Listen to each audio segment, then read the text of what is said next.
نحمده ونصلي على رسوله الكريم اما بعد فاعوذ بالله من الشيطان الرجيم بسم الله الرحمن الرحيم وما اصابكم من مصيبة فبما كسبت ايديكم ويعفو عن كثير صدق اللہ مولانا العظیم۔ اللہ تبارک و تعالی نے قرآن کریم کی اس آیت کے اندر انتہائی اہم بات ارشاد فرمائی۔ یہ جو آج ہمارے اوپر تکلیفیں اور پریشانیاں آ رہی ہیں، اس کی بنیادی وجہ کیا ہے؟ یہ اللہ تبارک و تعالی نے قرآن کریم کی اس آیت میں اس کو بیان فرمایا ہے۔ فرمایا کہ جو بھی تکلیف اور پریشانی اور مصیبت انسان کو پہنچتی ہے وہ اس کے اپنے ہاتھوں کی کمائی ہوئی ہوتی، اس کے گناہوں کا نتیجہ ہوتا ہے۔ وَمَا أَصَابَكُم مِّن مُّصِيبَةٍ فَبِمَا كَسَبَتْ أَيْدِيكُمْ وَيَعْفُو عَن كَثِيرٍ، کہ جو بھی تکلیف اور پریشانی تمہیں پہنچ رہی ہے یہ تمہارے ہاتھوں کا کمایا ہوا ہے، اور کثیر کو تو اللہ تبارک و تعالی نے معاف فرما دی ہے۔ اسی طریقے سے قرآن کریم کی دوسری آیت کے اندر ارشاد فرمایا ما اصاب من مصیبت الا باذن اللہ، کہ جو بھی تکلیف اور پریشانی انسان کو پہنچ رہی ہے وہ اللہ تبارک و تعالی کے حکم سے ہے۔ ومن یؤمن باللہ یہد قلبہ، اور جس نے اللہ تبارک و تعالی پر یقین کر لیا، اعتماد کر لیا، تو اللہ تبارک و تعالی پھر اس کے دل کو سیدھا راستہ دکھاتے ہیں۔ تو دیکھیں یہاں دو آیتوں میں دو باتیں ارشاد فرمائیں۔ پہلی آیت میں فرمایا کہ جو بھی تکلیف اور پریشانی پہنچ رہی ہے وہ انسان کے اپنے ہاتھوں کا کمایا ہوا ہے، اور دوسری آیت میں ارشاد فرمایا کہ جو بھی تکلیف اور پریشانی پہنچ رہی ہے وہ اللہ تبارک و تعالیٰ کے حکم سے ہے۔ اب محدثین و مفسرین اکرام فرماتے ہیں کہ تکلیف اور مصیبت اور پریشانی پہنچنے کی بڑی تین وجوہات ہوتی ہیں۔ سب سے پہلے تو اللہ تبارک و تعالیٰ انسان کے گناہوں کو معاف فرمانے کے لیے اسے تکلیف پہنچاتے ہیں۔ دوسرے نمبر پر اسے تکلیف پہنچاتے ہیں درجات کی بلندی کے لیے۔ تیسرے نمبر پر اگر کسی انسان کو تکلیف پہنچ رہی ہے تو اس کا تیسرا مقصد ذلت و رسوائی ہے۔ یہ تین مقاصد ہیں جس کی وجہ سے انسان کو تکلیف اور پریشانی پہنچتی ہے۔ اب محدثین و مفسرین اکرام فرماتے ہیں کہ یہ تکلیف اور پریشانی مجھے پہنچ رہی ہے، مجھے کیسے پتہ چلے گا کہ یہ تکلیف اور پریشانی اللہ تبارک و تعالیٰ کے حکم سے ہے، یا یہ تکلیف اور پریشانی میرے گناہوں کا نتیجہ ہے؟ تو وہ فرماتے ہیں کہ اس کی بڑی نشانی یہ ہے کہ جب انسان کو کوئی تکلیف، کوئی مصیبت، کوئی نقصان اسے پہنچے، تو اگر تکلیف کے بعد انسان اللہ تبارک و تعالیٰ سے دور ہو رہا ہے تو وہ تکلیف اس کے گناہوں کی وجہ سے، اور اگر تکلیف پہنچنے کے بعد انسان اللہ تبارک و تعالیٰ کے قریب ہو رہا ہے تو وہ تکلیف اللہ تبارک و تعالیٰ کے حکم سے ہے۔ اب اللہ تعالیٰ سے دور اور قریب ہونے کا کیا مطلب ہے؟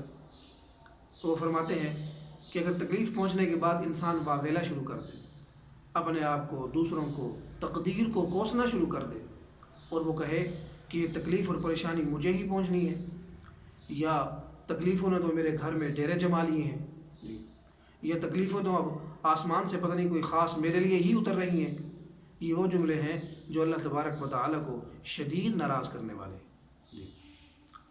اور یہ شخص اللہ تبارک و تعالیٰ سے ان جملوں کے کہنے کی وجہ سے دور ہو رہا ہے، اور یہ جو تکلیف ہے یہ اس کے گناہوں کا نتیجہ ہے۔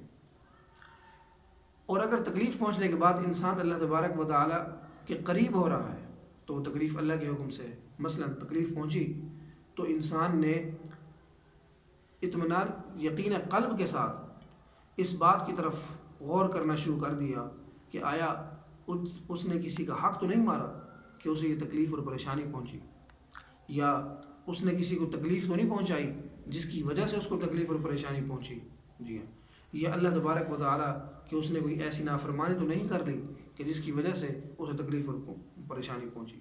تو یہ شخص اب ان چیزوں کو سوچ کر یہ اللہ تبارک و تعالیٰ کے قریب ہو رہا ہے۔ تو مطلب یہ ہے کہ یہ تکلیف انسان کو اللہ تبارک و تعالیٰ کے حکم سے پہنچی ہے، جی۔ اور جیسا کہ دوسری حدیث میں بھی معلوم ہوتا ہے من یرد اللہ بھی خیرن فلیصبہ، کہ جس شخص سے اللہ تبارک و تعالی بھلائی کا ارادہ فرما لیتے ہیں اسے تکلیف پہنچاتے ہیں، اسے مصیبت و آفت پہنچاتے ہیں۔ آپ صلی اللہ علیہ وسلم نے پچھلی قوم میں سے واقعہ بیان فرمایا دو لوگوں کا، جن میں سے ایک مسلمان اور ایک کافر تھا۔ دونوں کا وقت قریب آ چکا تھا، آخری وقت تھا ان کا۔ کافر کا جو کافر کا یقین ہے وہ اشیاء کے اوپر ہے، وہ ہمیشہ جب بھی سوچے گا کوئی دنیاوی چیز کی وجہ سوچے گا، مادیت کے بارے میں سوچے گا۔ اور مومن کا یقین اللہ تبارک و تعالیٰ کی ذات پر ہوتا ہے، وہ جب بھی سوچے گا تو خدا کے احکام کے متعلق سوچے گا۔ جی، دونوں بندوں کا وقت قریب آ گیا۔ مومن کے دل میں خیال پیدا ہوا کہ اللہ تبارک و تعالیٰ نے شہد میں شفا رکھی ہے، کیوں نہ میں شہد کھا لوں، ہو سکتا ہے کہ اس شہد کی برکت سے اللہ تبارک و تعالیٰ مجھے صحت یاب فرما دے۔ تو اس نے اپنے خادم سے کہا کہ جاؤ، الماری کے اندر شہد رکھا ہوا ہے، وہ شہد لے آؤ۔ تو اللہ تبارک و تعالیٰ نے اس کی الماری کے اندر شہد موجود تھا، تو اللہ تبارک و تعالیٰ نے فرشتوں کو بھیج کر وہ شہد وہاں سے ہٹوا دیا۔ اب یہ بندہ جب پہنچا تو دیکھا کہ شہد تو موجود نہیں ہے، آ کر خبر دی کہ شہد تو الماری میں نہیں ہے۔ یہ سن کر اس آدمی کو تکلیف اور پریشانی ہوئی کہ جی شہد تو میں نے رکھا تھا، پتہ نہیں کہاں چلا گیا، گم ہو گیا، اگر میں کھا لیتا تو ہو سکتا ہے مجھے اس سے شفا ہو جائے۔ اس تکلیف اور پریشانی کی وجہ سے وہ اس دنیا سے رخصت ہو گیا۔ دوسری طرف کافر موجود ہے، کافر کا وقت بھی قریب آ چکا ہے۔ کافر کا یقین اشیاء کے اوپر ہے، اس نے سوچا کہ مجھے فلاں بیماری ہے، ہو سکتا ہے اگر میں مچھلی کھا لوں تو مچھلی کے اندر فلاں اجزاء ہوتے ہیں، لہذا ان سے میں صحت یاب ہو سکتا ہوں۔ تو اب یہ یقین کی بات ہے، اس نے اشیاء پر یقین کیا۔ تو اس نے اپنے خادم سے کہا کہ جاؤ تالاب سے مچھلی لے کر آؤ۔ خادم تالاب کی طرف بڑھا، مگر تالاب میں مچھلی موجود نہیں تھی۔ اللہ تبارک و تعالیٰ نے فرشتے کو بھیجا اور کہا کہ جاؤ، جا کر یہ مچھلی تالاب میں ڈال کر آؤ۔ فرشتہ گیا اور اس نے مچھلی تالاب میں ڈالی۔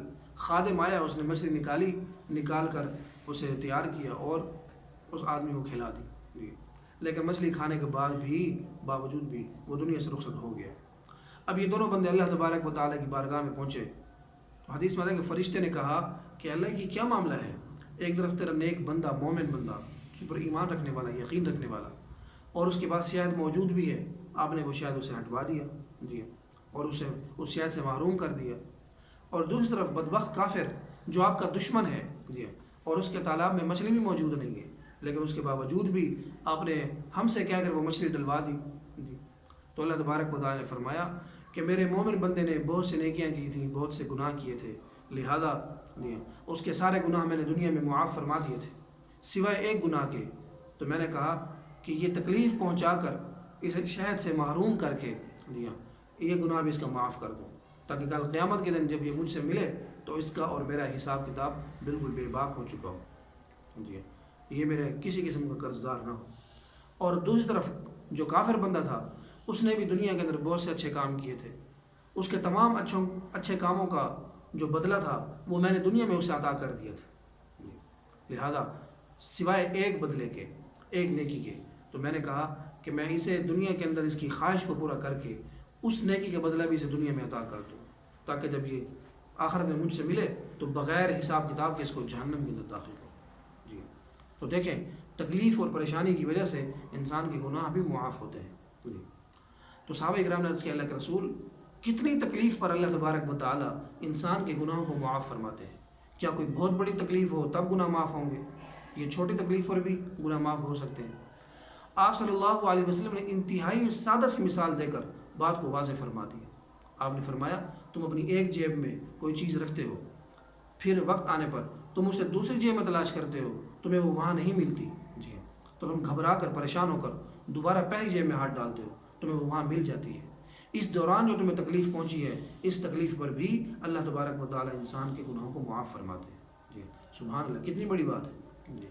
تو آج ہم غور کریں کہ جو بھی تکلیف اور پریشانی یا مصیبت ہمیں پہنچ رہی ہے، ہم دیکھیں کیا وہ ہمارے گناہوں کا نتیجہ تو نہیں ہے؟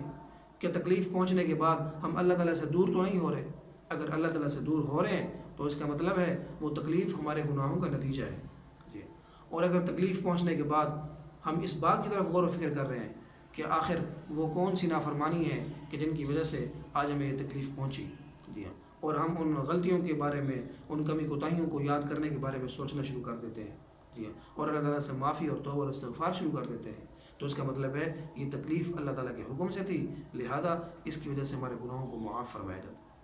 اور تیسری چیز جو بنیادی مقصد تھا ذلت اور رسوائی، وہ دنیا کے اندر صرف اور صرف کافر کے حق میں ہے کہ کافر کو اللہ تبارک و تعالیٰ دنیا میں اور آخرت میں ذلیل و رسوا کرنے کے لیے عذاب دیں گے۔